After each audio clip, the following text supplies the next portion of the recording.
తమ సహనాన్ని అలుసుగా తీసుకోవద్దంటూ భారత్ పార్లమెంటు సాక్షిగా పాకిస్తాన్ ని హెచ్చరించినా దాయాది దేశం వక్రబుద్ధిలో మార్పు రాలేదు. వాస్తవాధీన రేఖ వద్ద పదే పదే కాల్పుల విరమణ ఒప్పందాన్ని తుంగలో తొక్కుతున్న పాక్ సైన్యం మరోసారి భారత జవాన్లపైకి కాల్పులకు తెగబడ్డారు. పూంచ్ జిల్లాలో ఆదివారం రాత్రి కాల్పులకు దిగిన బలగాలు సోమవారం సైతం అదే దారి నడిచాయి. అటు కొద్ది రోజులుగా సరిహద్దు వద్ద నెలకొన్న పరిస్థితులను సైన్యాధ్యక్షుడు బిక్రమ్ సింగ్ ప్రధాని మన్మోహన్ సింగ్ కి నివేదించారు. వాస్తవాధీన రేఖ వద్ద పాక్ కవ్వింపు చర్యలకు అంతే లేకుండా పోతోంది.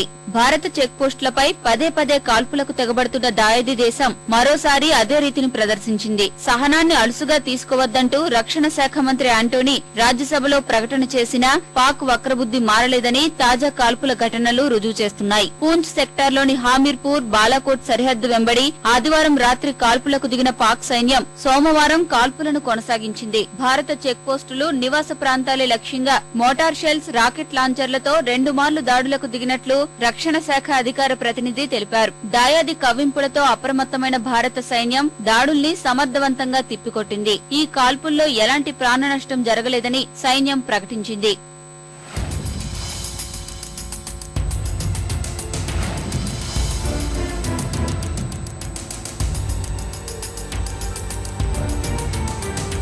అటు ఐఎస్ఐ ప్రేరణతో పాక్ జరుపుతున్న కాల్పులతో సరిహద్దు ప్రాంతాల వెంట తీవ్ర భయాందోళనలు నెలకొన్నాయి. కయ్యానికి కాలు దువ్వుతున్న పాక్ తీరుతో ఏ పనులు చేసుకోలేకపోతున్నామని హమీర్పూర్, బాలకోటే ప్రాంతాల్లోని ప్రజలు చెబుతున్నారు. సరిహద్దుకు సమీపంలో ఉండడం వల్ల తమను నిరంతరం మృత్యువు వెంటాడుతోందని ఆవేదన వ్యక్తం చేస్తున్నారు. क्या दिन को भी हम कभी चलते हैं तो थोड़ा देख कर चलते हैं, जब आवाज आती है तो अपनी पोजीशन अंदर बढ़ जाते हैं या पोजीशन पकड़ लेते हैं। ना हम कोई काम कर पाते हैं, ना कोई हम ऐसा कोई धंधा कर पाते हैं आगे के लिए।